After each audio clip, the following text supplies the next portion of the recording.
પ્રભુનું વચન જે આપણી માતૃભાષામાં લખેલું છે ત્યાં બહુ જ સ્પષ્ટ લખ્યું છે કે જેવું નૂહના સમયમાં થયું એવું જ માણસના દીકરાના સમયમાં થશે. નૂહના સમયમાં શું થયું એવું વિશે ઉલ્લેખ કર્યો છે કે લોકો ખાતા પીતા પરણતા પરણાવતા, અને એવું જ આ માણસના દીકરા એટલે ઈસુ ખ્રિસ્તના સમયમાં પણ એવું જ થશે. લોકો ખાતા પીતા પરણતા પરણાવતા, અને ક્યારે ઈસુ વાદળા મધ્યે આવીને મંડળી લઈ જશે કોઈને ખબર નહીં પડે. જેમ નૂહના સમયમાં જ્યાં સુધી એ આકાશમાંથી વરસાદ શરૂ નહીં થયો અને જળ બીજા જરા નહીં ફૂટી નીકળ્યા અને જ્યારે પાણીનું જોર વધવા નહીં લાગ્યું ત્યાં સુધી લોકોએ વિશ્વાસ નહીં કર્યો. અને પ્રભુ ઈસુએ અંત સમયની એ જે 24મો અધ્યાય છે એ આખો તમે શરૂઆતથી વાંચો તો અંત સમયની નિશાનીની વાત પ્રભુ ઈસુ ત્યાં કરે છે શિષ્યોને, કે અંત સમયમાં શું શું બનાવો બનશે, કઈ કઈ ઘટનાઓ બનશે અંત સમયમાં, આ જગતનો અંત કેવી રીતે આવશે, ન્યાયકાળ શું થશે. તો એ ન્યાયકાળ પહેલાં શું થશે એની આખી એક ઝલક પ્રભુ ઈસુએ આ અધ્યાયમાં બતાવી. અને પછી છેલ્લે કહે છે કે જેવું નૂહના સમયમાં થયું હતું એવું જ આ માણસના દીકરાના સમયમાં પણ થવાનું છે. તો નૂહના સમયમાં શું થયું હતું એના વિશે આપણે જોઈએ. પહેલાં હિબ્રુના પત્રમાં નૂહ વિશે કાંઈક લખ્યું છે. હિબ્રુ અને તેનો 11મો અધ્યાય એ બાઇબલના જે વિશ્વાસના બધા સુવીરો છે એનું આખું લાંબુ લિસ્ટ છે, યાદી છે. એમાં વિશ્વાસ વિશેનો આખો અધ્યાય છે. અને એની અંદર 11મા અધ્યાયની અંદર 7મા વચનમાં આ પ્રમાણે લખ્યું છે, કોઈ વાંચશે.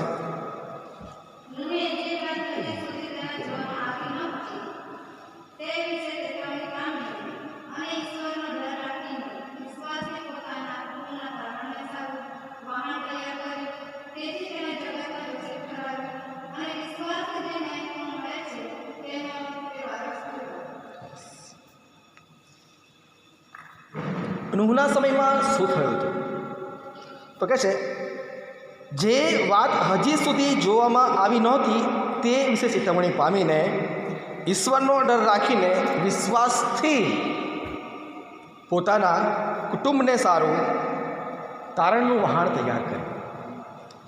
પણ એ નૂહનો સમય હતો કે કુટુંબને સારું એક વ્યક્તિના વિશ્વાસથી, નૂહના વિશ્વાસથી, નૂહના ન્યાયપણાથી આખું કુટુંબ તારણ પામી ગયું. એ નિયમશાસ્ત્ર આવ્યા પહેલાંની વાત હતી. પણ નિયમશાસ્ત્ર આવ્યા પછી બાઇબલ કંઈક જુદું કહે છે. આમાં જે લખ્યું છે એ નિયમશાસ્ત્ર પહેલાંની વાત છે કે એક વ્યક્તિના વિશ્વાસથી, એના ન્યાયપણાથી આખા કુટુંબનો ઉદ્ધાર થઈ ગયો, આખું કુટુંબ બચી ગયું. પણ આ સમયમાં એવું નહીં બને. એના માટે યહોવા દેવે હજકેલ પ્રબોધક મારફતે જે વચન આપ્યું, અને તેના હજકેલ પ્રબોધકના 14મા અધ્યાયની અંદર અને તેની 14મી કલમ આવું લખ્યું છે, પાના નંબર 727.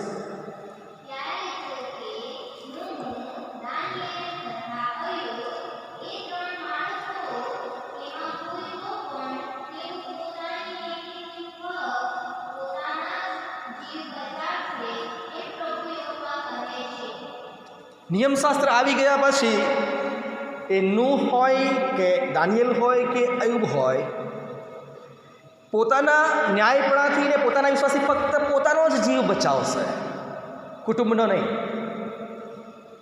અને એ પોતાના જ જીવ માટે એણે ન્યાય શાસન આગળ ઊભું રહેવું પડશે.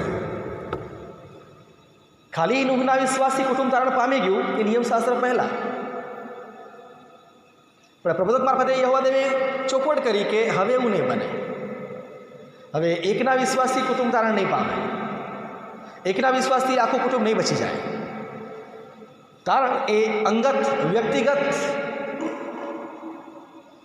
એવું બની શકે કે એક પરિવારના અડધા સભ્યો તારણના વહાણમાં હોય અને અડધા ડૂબતા હોય, એવું પણ બની શકે.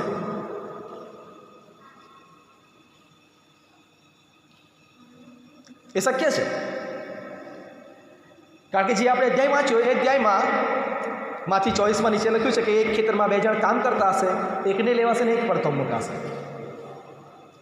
ઘંટીએ 2 દળનારી બેઠી હશે, એકને લેવાશે ને એક પડતી મૂકાશે. એટલે પૃથ્વી પર તો એ સાથે હશે, પણ ન્યાયકાળે પછીના જીવનમાં સાથે ના પણ હોય. એટલે મારું ઠેકાણું ક્યાં પડશે એ મારે નક્કી કરવાનું છે. અને પ્રભુએ ચેતવણી આપી કે જેવું નૂહના સમયમાં બન્યું હતું એવું જ માણસના દીકરાના સમયમાં બનશે. લોકો ખાતા પીતા પરણતા પરણાવતા. હવે આમાં જે પ્રભુ ઈસુએ શબ્દો વાપર્યા કે શું ખોટા શબ્દો છે કે શું નૂહે ખાવા પીવાનું છોડી દીધું હશે? પ્રભુ કહે છે લોકો ખાતા પીતા પરણતા પરણાવતા રહ્યા, તો નૂહે પણ ખાધું પીધું હશે ને નૂહે પણ એના 3 બાળકો પરણાયા, કારણ કે 3 બાળકોની પત્નીઓ પણ વહાણમાં હતી. તો શું ઈસુની કંઈ બોલવામાં ભૂલ છે? એ 120 વર્ષનો સમય આપ્યો તો નૂહને યહોવા દેવે, તો શું નૂહે 120 વર્ષ ખાવા પીવાનું છોડી દીધું? બાળકોને મોટા કરવાનું છોડી દીધું? ખેતીવાડી સંભાળવાનું છોડી દીધું? વહાણ બનાવવાનું છોડી દીધું? નહીં, બધું જ કરવાનું હતું. અને બધું કરવાની સાથે સાથે સૌથી પહેલું દેવનું વચન. પ્રાથમિકતા સાને આપવામાં આવે છે, પ્રાધાન્ય સાને આપવામાં આવે છે. ખાતા પીતાને પરણતા પરણાવતા તો નૂહ પણ હતા, એ પણ સમયે ખાતા હતા, અને સમય આવે તો દીકરાને પરણાવ્યા પણ ખરા. અને એ કેવું બન્યું હશે નૂહના સમયમાં એ જોવા માટે આપણે એ નૂહની જે વાત આવે છે ને ત્યાં થોડું ડોક્યું કરીએ. ઉત્પત્તિનું જે પુસ્તક છે તેની અંદર જે નૂહની વાત આવે છે કે ઈસુએ કીધું કે માણસના દીકરાના સમયમાં એવું જ બનશે જે નૂહના સમયમાં બન્યું હતું એવું જ બનશે. તો નૂહના વખતમાં શું બન્યું? તો ઉત્પત્તિ 6 અને 3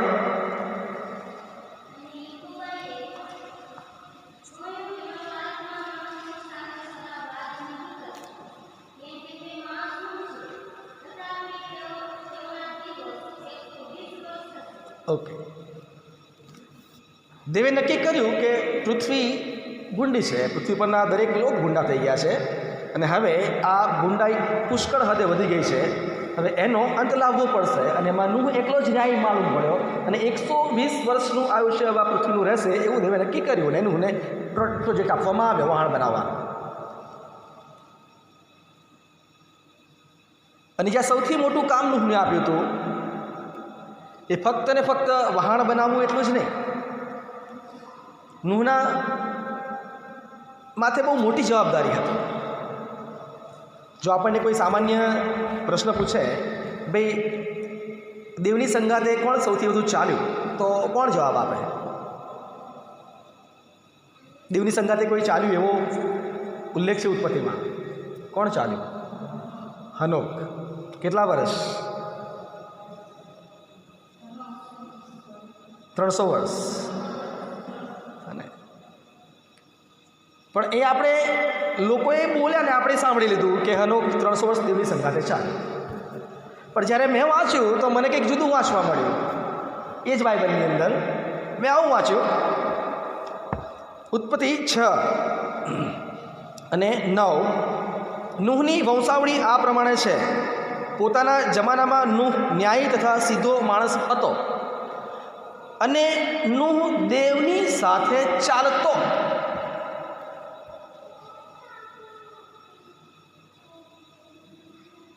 નૂહ દેવની સાથે ચાલતો. અને નૂહને સેમ તથા હામ તથા યાફેત એ 3 દીકરા થયા.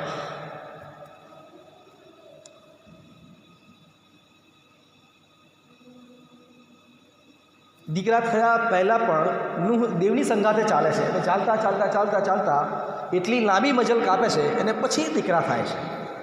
એ દીકરા ક્યારે થયા નૂહને? તો એ જ પેજ ઉપર ઉત્પત્તિ 5 અને 32. અને નૂહ 500 વર્ષનો થયો, અને નૂહને શેમ તથા હામ તથા યાફેત થયા. નૂહની ઉંમર કેટલી થઈ હતી? 500 વર્ષ. 500 વર્ષ સુધી દેવની સંગાતે ચાલતો હતો માણસ. હનોક કેટલા વર્ષ ચાલ્યો? 300 વર્ષ. 500 વર્ષ સુધી દેવની સંગાથે ચાલતા ચાલતા ચાલતા ચાલતા ત્યાર પછી સંતાન થયા. સંતાન થયા પહેલા એ ન્યાય માલુમ પડ્યો. આખી દુષ્ટ દુનિયાની અંદર, આખી ભૂંડી દુનિયાની અંદર, પૃથ્વી પર દરેક જણે પોતાની ચાલ ભૂંડી દુષ્ટ કરી હતી. અને એવી ભૂંડી ચાલમાં કોઈ સંતાન નથી એવો માણસ 500 વર્ષ સુધી દેવની સંગાથે ચાલે છે. અને જો તમે એ 5મા અધ્યાયનો અભ્યાસ કરશો ને ઘરે જઈને, તો તમને જાણવા મળશે કે બીજા લોકોને કઈ કઈ ઉંમરે બાળકો થયા હતા. હું શોર્ટમાં 6ઠી કલમમાં સેત 105 વર્ષનો થયો ત્યારે તેને બાળક થયા. 9મી કલમમાં અનુષ 90 વર્ષનો થયો. 12મી કલમમાં કેનાન 70 વર્ષનો થયો. 15મી કલમમાં માલાલ 65 વર્ષનો થયો.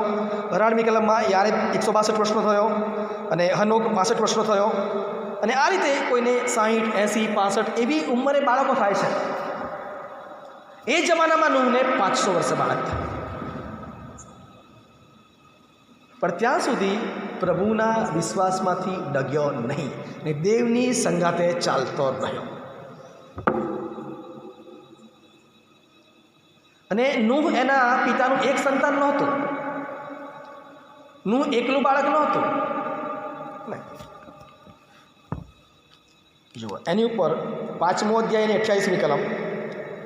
અને લામેક 182 વર્ષનો થયો ત્યારે તેને દીકરો થયો અને તેણે તેનું નામ નૂહ એટલે વિસામો પાડ્યું.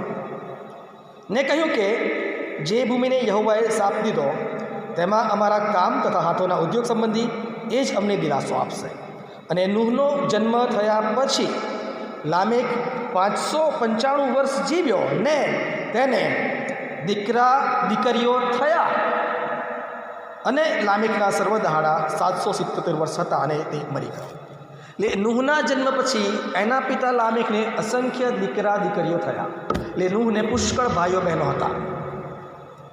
પુષ્કળ.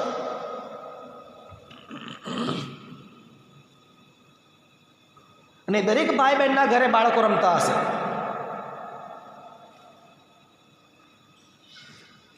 કોઈના ઘરે 60 વર્ષે, કોઈના ઘરે 80 વર્ષે, કોઈના ઘરે 70 વર્ષે. અને ત્યારે નૂહ ન્યાયપણાનો ઉપદેશક હશે, ન્યાયપણાનો ઉપદેશ કરતો હશે ત્યારે લોકોની મજાક ઉડાવતા હશે કે તું ભાઈ દેવ દેવ દેવ કરે છે, ન્યાયપણું કરે છે, તારા ઘરે બાળકો છે ને? કે તારી ઉંમર જો ને અમારી ઉંમર જો, અમારા ઘેર છોકરાને છોકરા છે, તું ક્યાં સુધી પહોંચી ગયો છો? 300, 400 થઈ ગયો, 480 વર્ષનો થઈ ગયો, હજુ બાળક નથી. પ્રભુ ઈસુએ કીધું કે જેવું નૂહના સમયમાં થયું હતું ને એવું જ માણસના દીકરાના સમયમાં થશે. વિશ્વાસમાં સ્થિર ટકી રહેવા માટે કુટુંબના લોકો શું કહે છે, સમાજના લોકો શું કહે છે, મારા ઘરના લોકો શું કહે છે, કદાચ એના મા બાપ પર ટોણો મારતા હશે. એટલે નૂહ, આ તારા ભાઈઓ બહેનો જો સંસાર વધતો જાય છે, તારો સંસાર નથી વધતો. પણ એ માણસ દેવની દ્રષ્ટિમાં ન્યાયી અને વિશ્વાસુ માલુમ પડ્યો. અને યહોવા દેવે સીધી આની જોડે વાત કરી કે 120 વર્ષ સુધી આ પૃથ્વીનું આયુષ્ય છે હવે, અને તારે આ પ્રમાણેનું વહાણ તારે બનાવવાનું છે.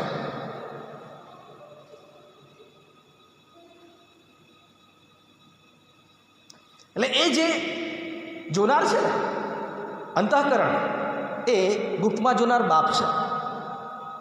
જગત જે જુએ છે એ બાહ્ય સફળતા જુએ છે, એ બાહ્ય સમૃદ્ધિ જુએ છે. અને જ્યારે નૂહે ઉપદેશ શરૂ કર્યો હશે કે યહોવા દેવે મને આવી વાત કરી છે કે યહોવા દેવ આટલા વર્ષો પછી આ પૃથ્વીનો નાશ કરવાના છે, તમે તમારા દ્વજાથી ફરો, તો લોકોએ એની મજાક ઉડાવી હશે. જ્યારે એ કામ કરતો હશે, એ વહાણ બનાવતો હશે, કે દેવદારના લાકડાનું વહાણ બનાવવાનું હતું, કેટલા હાથ પહોળું બનાવવાનું હતું, કેટલા હાથ ઊંચું, કેટલા હાથ લાંબુ, એમાં કેટલા માળ કરવાના હતા, કેટલા પ્રાણીઓ પક્ષીઓ લાવવાના હતા, એ બધું જ દેવે નૂહને કહ્યું હતું. અને નૂહે એવું જ કર્યું જેવું દેવે કહ્યું. કે તમે 5મો, 6ઠો, 7મો, 8મો અધ્યાય વાંચો તો મને મળશે વાંચવા. જેવું દેવે કહ્યું એવું જ નૂહે કર્યું. એનાથી ઓછું નહીં, એનાથી વધારે નહીં.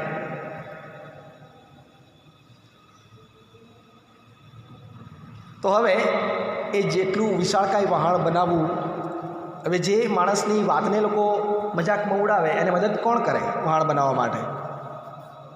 એને માણસો મજૂર ભાડે રાખવા પડે, એને પગાર આપવો પડે, દેવદારના લાકડા કાપી લાવવાના છે, એટલું મોટું વહાણ બનાવવાનું છે, બાળકોને ઉછેરવાના છે, ભરણ પોષણ કરવાનું છે, એ વહાણની અંદર પ્રાણીઓ લાવવાના છે, એના માટે અનાજ, એના માટે ભોજન એકઠું કરવાનું છે. કેટલા વર્ષ રહેવાનું છે વહાણમાં દેવે નથી કહ્યું, કેટલા મહિના રહેવાનું છે વહાણમાં દેવે નથી કહ્યું, કે કેટલો સમય લાગશે તારે વહાણની અંદર બહાર આવતા નથી કહ્યું દેવે.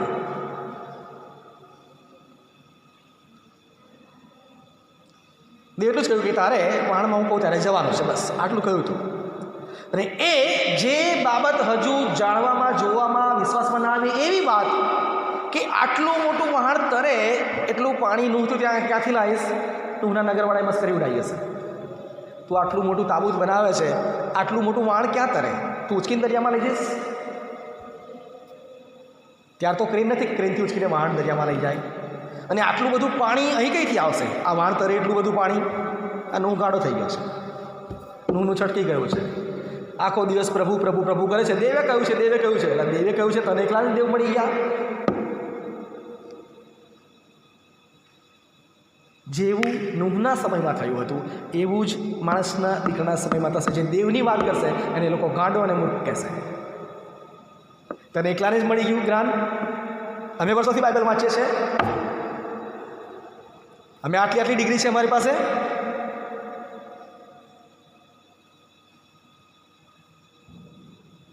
તને દેવે કાનમાં આવીને કહી દીધું. હવે જે માણસને કોઈ મદદ ના કરે એના છોકરાને સ્ત્રી કોણ આપે? 3 સંતાન હતા ને, સેમ, હામ અને યાફેત. હવે જો તમે ગણતરી કરો ને, જેનું ગણિત થોડું સારું હોય ને તો એ ગણતરી કરી શકે કે નૂહના 600મા વર્ષે પ્રલય થયો. 600મા વર્ષે, એટલે નૂહ 600 વર્ષના હતા ત્યારે પ્રલય થયો. અને 120 વર્ષ પહેલાં દેવે કહ્યું હતું, તો 600માંથી 120 કાઢી નાખો કેટલા બચે? 600માંથી 120 કાઢી નાખો તો કેટલા બચે? 480. એટલે 480ની ઉંમર છે નૂહની જ્યારે દેવે કહ્યું છે ત્યારે. નૂહને બાળકો ક્યારે થયા? જ્યારે નૂહ 500 વર્ષના હતા ત્યારે.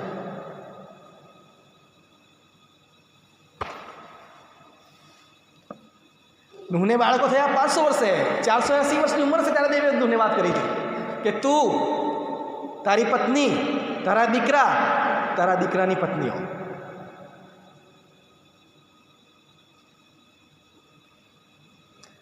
જ્યારે દેવે નૂહને એજન્ડા આપ્યો, પ્રોજેક્ટ આપ્યો, ત્યારે નૂહને બાળકો જ નહોતા. નૂહને બાળકો તો 500 વર્ષે થયા હતા.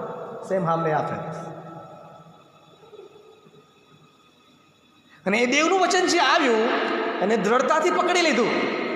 દેવે કહ્યું છે જગત ગમે તે કહે, જગત ભલે મારી હાંસી ઉડાવે, જગત ભલે મારી મજાક ઉડાવે, મારા કુટુંબના ભલે મારી મજાક ઉડાવે, મારા કુટુંબના ભલે મારી હાંસી ઉડાવે, ભલે મને ગાંડો ગણી નાખે. હવે એવા ઘરમાં આપણા સમાજમાં કોઈ બાઇબલની વાત કરતું હોય તો લોકો કહે આના ઘરમાં છોકરી આપતા નહીં, હા, આ માણસ ગાંડો થઈ ગયો છે. આખો દાડો આમ ના કરાય આપણાથી, આપણાથી આમ ના કરાય, આપણાથી આમ ના કરાય, બસ આવું જ આખો દિવસ બબડ્યા કરશે. આનું ચટકી ગયેલું છે, ગાંડો થઈ ગયો છે. આખો દિવસ દેવ દેવ દેવ, બાઇબલ બાઇબલ. આના ઘરમાં છોકરી ના આપતા, એના ઘરમાંથી લાવતા પણ નહીં. તો નૂહને 3 છોકરા પરણાવવામાં મોટા કરવાના, પણ યહોવા દેવે 3ને પત્નીઓ પૂરી પાડી હતી. કારણ કે બાઇબલમાં લખ્યું છે કે નૂહ, તેની પત્ની, તેના 3 દીકરા ને 3 દીકરાની પત્નીઓ બધા વહાણમાં ગયા હતા. તો એવા દેવની પાછળ ગાંડા માણસને માટે પણ પ્રભુ પાસે આયોજન હોય છે. પ્રભુની પાસે એવા બીજા ગાંડા લોકો હોય છે જે લોકોને નથી ખબર હોતી, પણ પ્રભુ એવા ગાંડાને ભેગા કરી દે, અજાયબ રીતે ભેગા કરી દે. ત્યાં વચ્ચે ડાયાની જરૂર ના પડે, મતલબ 1.5 ડાયાની. તો આવું થયું હતું નૂહના સમયમાં. અને ઈસુએ એવું જ કીધું કે જે નૂહના સમયમાં થયું હતું એવું જ માણસના દીકરાના સમયમાં થશે, કે લોકો ખાતા, પીતા, પરણતા, પરણાવતા, અને પ્રલય આવે સૌને તાણીને લઈ ગયો. એવું જ માણસનો દીકરો આવશે અને મંડળી લઈને જતો રહેશે, ત્યાં સુધી લોકોને ખબર નહીં પડે. એમ તો કંઈ વાદળામાં ઈસુ આવશે પાછા, કોણે જોયું? કેમ ના ગયા? તો એમના પાછા આવશે.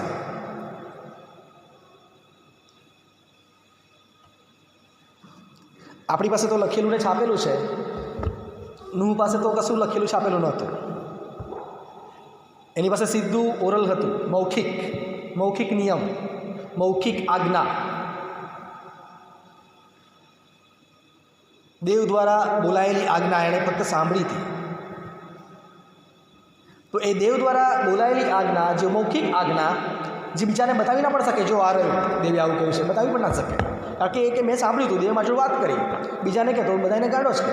આપણે તો બતાવી શકીએ કે જો આવું દેવે આવું લખ્યું છે, આવું કહ્યું છે, આપણે બતાવી શકીએ છીએ. અત્યારે દેવની આજ્ઞા આપણી પાસે બહુ મોટો પ્રિવિલેજ છે કે આપણી પાસે દેવની આજ્ઞા લખેલી છે. અને એ સમયે જે નૂહ જેવા દેવના વચનની પાછળ ગાંડા હશે ને, કે દેવે કહ્યું છે એટલે એ સાંસારિક બાબતો બધી જ કરવાની છે. શું નૂહે ખેતી કરવાની મૂકી દીધી? ના. શું નૂહે બાળકો ઉછેરવાના બંધ કરી દીધા? ના. શું નૂહે બાળકોને પરણાવવા પાસે ધ્યાન ના આપ્યું? ના, પરણાવ્યા પણ ખરા. બધું જ સાંસારિક કામ બધું જ કર્યું, પણ પ્રાધાન્ય કોને? દેવની આજ્ઞા. એટલે લોકો ખાતા પીતા પરણાવતા, એવું તો નૂહે પણ ખાધું પીધું, ખાવાના ટાઈમે ખાવું તો પડે જ, એ તો કામ ના થાય. એનો મતલબ કે લોકોએ જગતે સાંસારિક બાબતોને પ્રાધાન્ય આપ્યું, નૂહે દેવની આજ્ઞાને પ્રાથમિકતા આપી.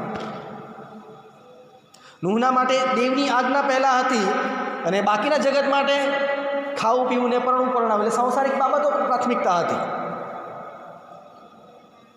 આપણે શું આ જમાનામાં ધંધા રોજગાર કરવાનું છોડી દેવું? ના, બાઇબલમાં ક્યાં નથી લખ્યું એવું કે તમે પેલા અન્ય ધર્મની જેમ બધો સંસાર ત્યાગ કરીને બાવા બની જાઓ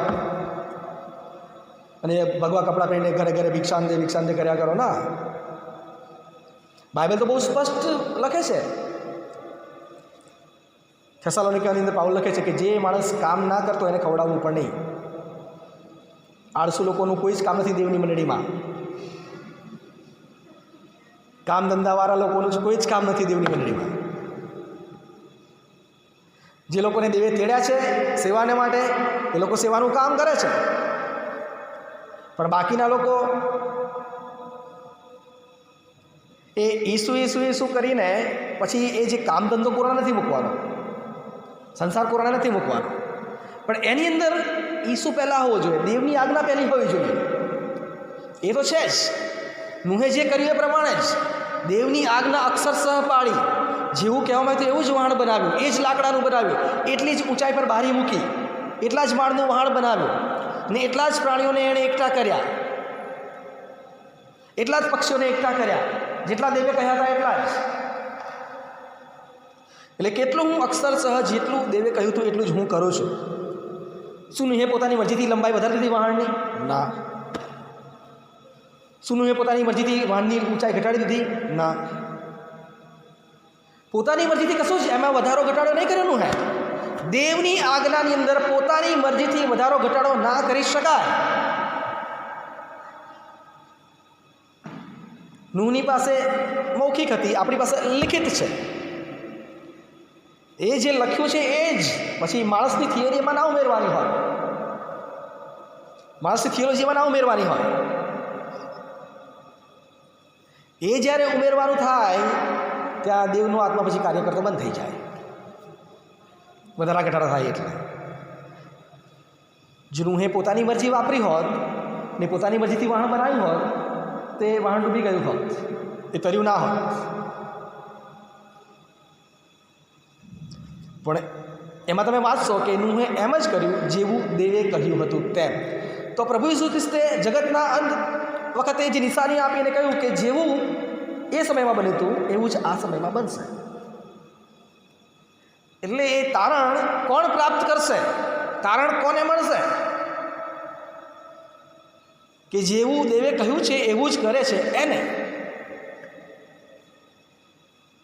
જેટલી લંબાઈ ને જેટલી પહોળાઈ જેટલી ઊંચાઈ કહી છે એટલું જ કરે છે એને. માણસોની થિયરી પ્રમાણે નહીં, માણસોના લોજિક પ્રમાણે નહીં, હું શું શીખવાડું છું એ પ્રમાણે નહીં, આમાં જે લખ્યું છે એના પ્રમાણે, દેવની આજ્ઞા પ્રમાણે. અને ત્યારે એ દેવની વચન, દેવની આજ્ઞા, દેવનો નિયમ, એની પાછળ જ્યારે આપણે ગાડાને ગયેલા ને, ઈસુને બધા કહેતા ને આ ગેલો થઈ ગયો છે. ઈસુ જ્યારે ઉપદેશ કરતા હતા નગરોમાં નાચતા હતા તો બધા એને કે આ ગેલો થઈ ગયો છે અને ભૂત વળગેલું છે.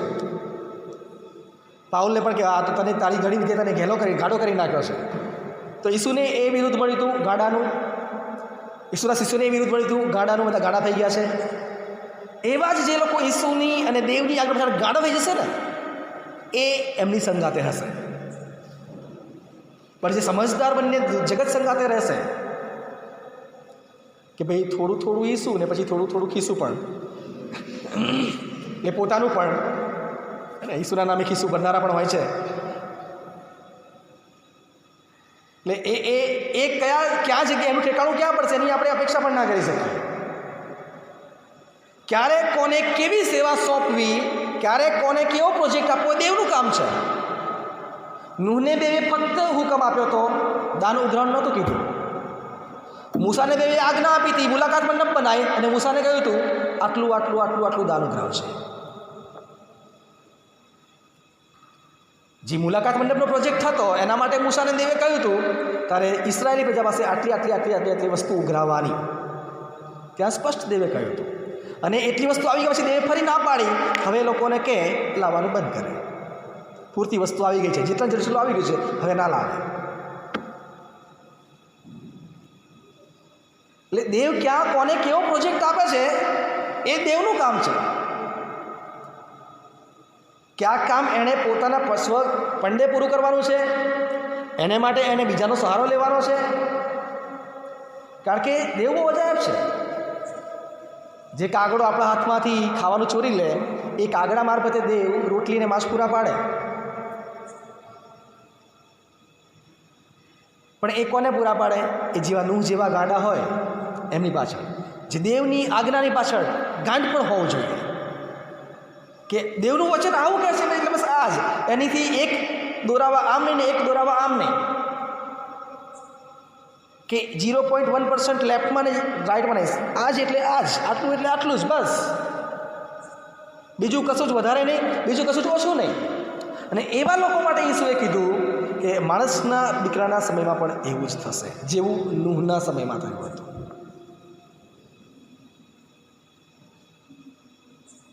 પણ હજકેલે પ્રભુએ એક વાત સ્પષ્ટ કરી કે હવે આ જમાનામાં, એ વખતે નૂહના કારણે આખું કુટુંબ બચી ગયું હતું, પણ હવે આખું કુટુંબ નહીં બચે. હવે દરેક વ્યક્તિ પોતાના તારણો માટે જિમ્મેદાર છે, જવાબદાર છે. મારા તારણના માટે હું જ જવાબદાર છું, મારી પત્ની કે મારા બાળકોને, ને મારી પત્નીને મારા બાળકોના તારણ માટે એ લોકો જવાબદાર છે, એના માટે હું નહીં. મારા કુટુંબવાળા, મારા પડોશીના તારણ માટે એ જવાબદાર છે. મારી ફરજ છે એમને મોં ખોલીને કહેવાની, એ મારી ફરજમાં આવે છે. મારે એ લોકોને જણાવવું, મારે એ લોકોને કહેવું એ મારી ફરજમાં આવે છે.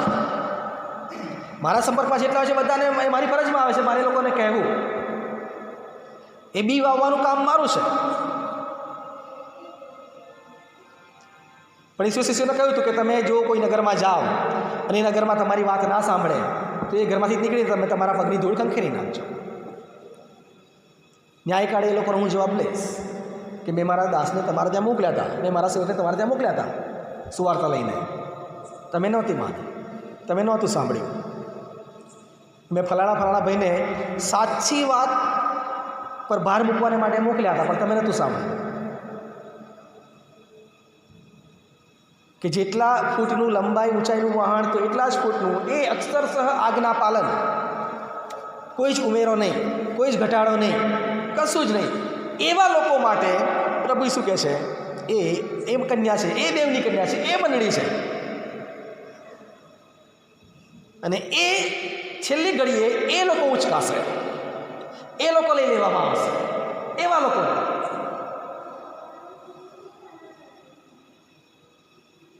કે જેની માટે સાંસારિક બાબતો ગૌણ છે, મુખ્ય નથી. નોકરી, ધંધો, રોજગાર બધું જ કરવાનું છે, એના વગર ચાલે નહીં. આપણે ઘરે ઘરે માગવાનું નથી. મારા ઘરનો ખર્ચો મારે જ ઉઠાવવાનો છે, મને ખબર છે. એના માટે મારે કામ કરવું છે, મને જ ખબર છે, એ મારે જ કરવું પડે. એ બધું કરવામાં દેવની આજ્ઞા પહેલી, દેવનું વચન પહેલું, દેવના નિયમ. મારે 24 કલાક વાંચવાનું નથી, પણ સવારમાં જે પણ વાંચવું હશે, 1 અધ્યાય કે 2 અધ્યાય કે જે પણ વાંચવું હશે, એ વાંચીને મારે શીખવાનું છે કે દેવની આજ્ઞા, આમાંથી દેવ મને શું કહે છે, અને એ પ્રમાણે મારામાં નથી તો એ હું લાવું, છે તો એને વધારું. એટલે સંસાર ત્યાગનો ઉપદેશ બાઇબલમાં નથી. જગતમાં રહેવાનું છે, પણ જગતથી નિરાળા રહેવાનું છે, જગતના થઈને નહીં. કારણ કે જ્યારે પ્રભુ ઈસુએ એમનો અંત સમય પાસે આવ્યો ત્યારે દેવ બાપને પ્રાર્થના કરે છે. યોહાનની સુવાર્તા 17મો અધ્યાયમાં વાંચજો તમે કે હો બાપ, હું આ લોકોને માટે પ્રાર્થના કરું છું, જેમ હું આ જગતનો નથી તેમ એ લોકો પણ આ જગતના નથી. આ જગત માટે હું વિનંતી કરતો નથી. યોહાન 17 એમાંથી ઈસુની પ્રાર્થના છે. જેમ હું જગતનો નથી એમ એ લોકો પણ જગતના નથી. એ લોકોને જગત જોડેથી છેડો પાડી નાખેલો છે. એ ફક્ત દેવની આજ્ઞા, દરેક વાતમાં દેવની આજ્ઞા. શું આવું કરાય, આવું ના કરાય, રોજિંદા જીવન જીવવા માટે પણ. અને ત્યાં ઈશ્વરે સ્પષ્ટ કહ્યું કે જગત માટે હું વિનંતી કરતો નથી.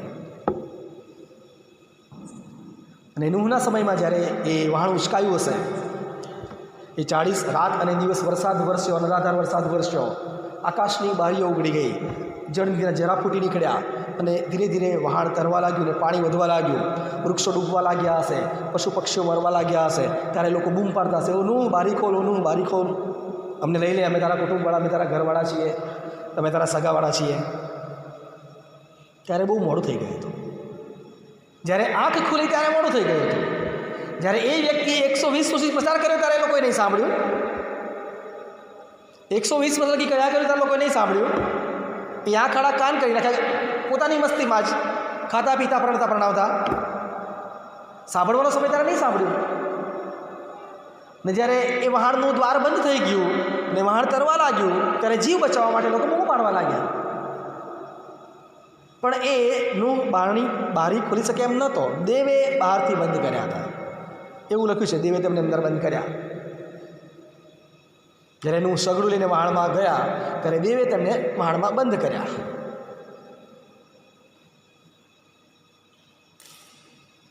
એટલે અંત બાબતની નિશાનીઓ આપણે જે વાંચે છે, ઠેક ઠેકાણે ધરતીકંપો, મરકીઓ. તો મરકી તો હમણાં કોરોના મહામારી, બહુ મોટી મરકી.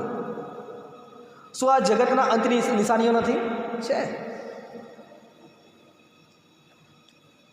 ઈસુએ કીધું 24મા અધ્યાયમાં કે મારે નામે ઘણા આવશે કે હું ખ્રિસ્ત છું, એવું કહીને જુઠ્ઠા ઈસુ આવશે, જુઠ્ઠા ખ્રિસ્ત આવશે.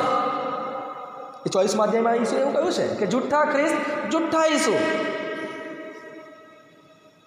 અને જેને દેવની વચનોથી લેવા દેવા નથી એવી બાબતો શીખવાડશે ઈસુના નામે. કે દેવના આજ્ઞા જોડે એ બાબતોને કોઈ જ લેવા દેવા ના હોય. ખુદ ઈસુએ જ કહ્યું છે કે જૂઠા ઈસુ આવશે, જૂઠા ખ્રિસ્ત આવશે. માંથી 24નો અભ્યાસ કરજો ઘરે જઈને. હમણાં જે આપણે વાંચ્યું તે માંથી 24માંથી. અને ઈસુના નામે અને ખ્રિસ્તના જ નામે શીખવાડશે જે બાબતોને દેવ સંગાતે કોઈ લેવા દેવા નથી.